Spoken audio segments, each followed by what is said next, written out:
Good evening, everyone, and welcome to Digging Deeper moment number 84. The mission of our Digging Deeper moments is to take God's Word to God's world. We're so glad that you've joined us.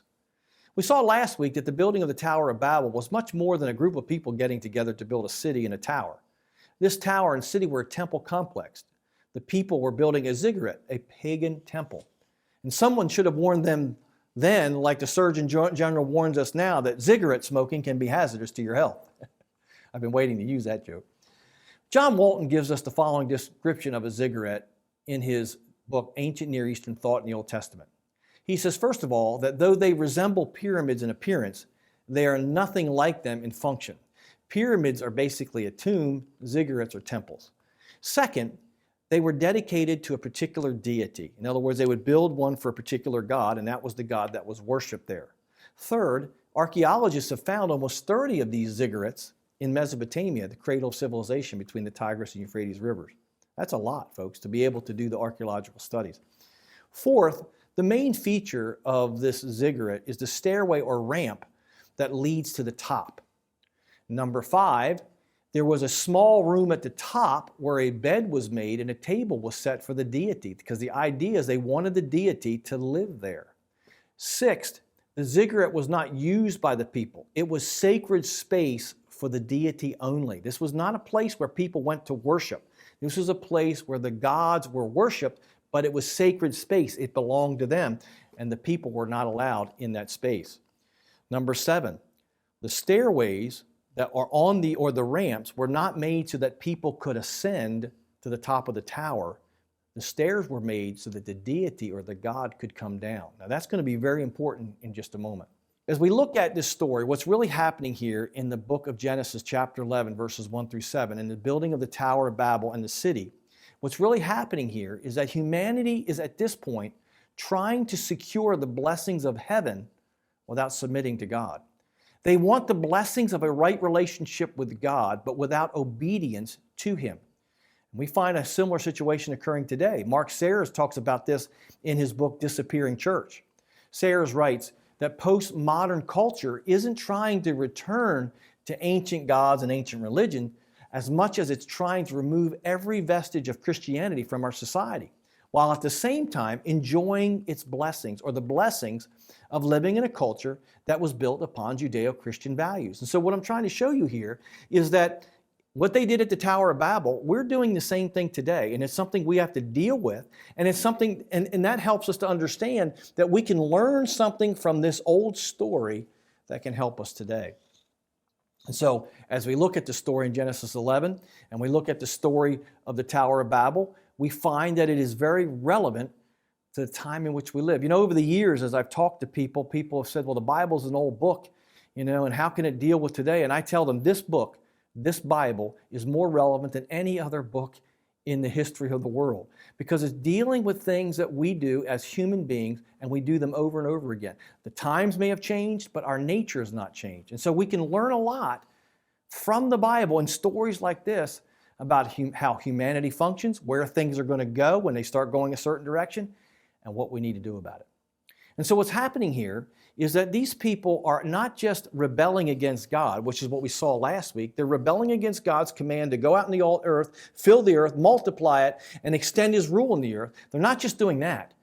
They are outright building a religious system that is contrary to who God is. They're building their own religion. And they believe that the religion they're developing will actually bring the gods down so that the gods would bless them. Because in ancient cultures, they worship the gods out of fear, not out of love. You may ask, where did they learn this fear? Where did they learn the fear of the gods? They learned it in the Garden of Eden. Because in the Garden of Eden, as soon as Adam and Eve sinned against God, their first emotion was fear. And from that original fear, developed these pagan religions. And as they grew farther and farther apart from God, they began to add more fear, they added more gods, and it turned into a system that was quite oppressive. But they believed at the heart of these religions, they believed that they had to make the regional god happy, or he would not come down to the earth and bless them with fertility. And if they didn't bless them with fertility, they'd starve to death. So Moses is really writing an irony here in Genesis 11:5 when he writes these words, "But the Lord came down to see the city and the tower which the sons of men had built." Think about it. Their whole religious system was built on bringing the gods down, and Moses pens it in the way with this divine irony. God came down to look at what they were doing. See, their man-made religion was not successful in keeping them from being scattered on the earth. We're going to find that in just a minute. But it was successful in bringing God down because God looked at what they were saying and saying, this is a problem. And there's a play on words here. There's a picture Moses is trying to present here. He's trying to show us an irony that instead of giving them the blessings of God, it brought God's judgment down upon them. And instead of blessing them, it actually scattered them in a way that was not necessarily the way they wanted to live their lives. And so when the Bible says God came down, it means that He's intervening. He's actually intervening in the affairs of men. He's not saying He came down and say, hey, this is a wonderful thing. He's saying, hey guys, you're going the wrong direction. Because here's what I want you to remember, is judgment in the Bible is never entirely punitive. Punitive means it's not just punishment. God doesn't just punish sin, He corrects it. And so what He does here at the Tower of Babel is He makes another correction in the direction where humanity is going. Humanity is going the wrong direction. As we saw last week, they're going east. They're going east. They're going away from God. So what does He do? He comes down, He sees what they're doing, and it says in verses 6 through 9, and the Lord said, indeed, the people are one, and they all have one language, and this is what they begin to do. Now nothing that they propose to do will be withheld from them. Come, let us go down. There's those words again. Let us go down, and there confuse their language, that they may not understand one another's speech. So the Lord scattered them abroad from there over the face of the earth, and they ceased building the city. Therefore its name is called Babel, because the Lord confused the language of all the earth, and from there the Lord scattered them abroad over the face of all the earth. Notice verse 7. Moses changes how he writes. He goes from the third person to the first person.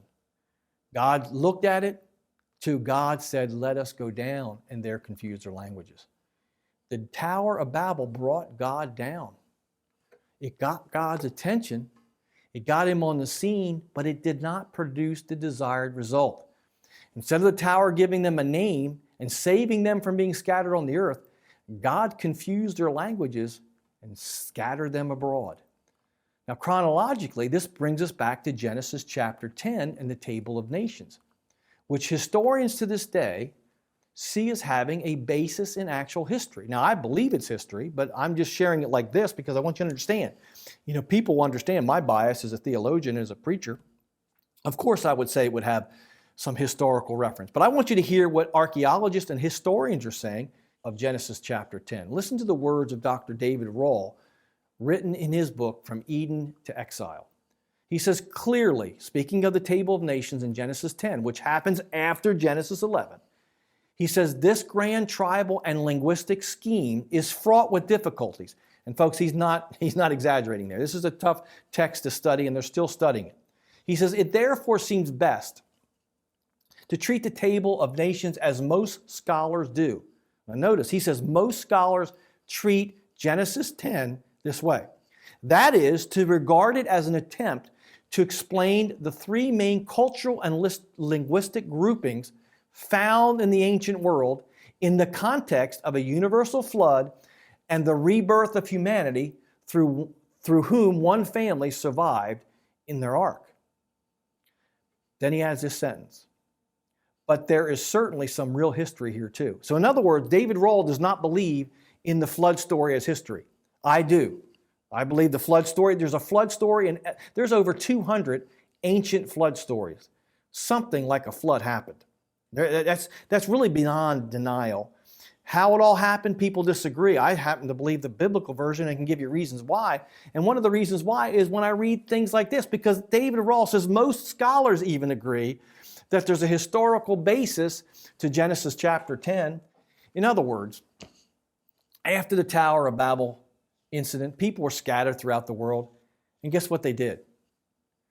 They took their religion with them. That's why we find ziggurat-like buildings in South America. You know, we find them in Mexico, and we find these things throughout the earth because they took their religion with them. When they finally got to the places where they were scattered, they settled down and they started doing the same thing where they were as they did in Mesopotamia. They built temples to their gods. And that's where we're going to pick it up next week as we look at Nimrod and the birth of idolatry, or should I say, as we will see next week, the rebirth of idolatry.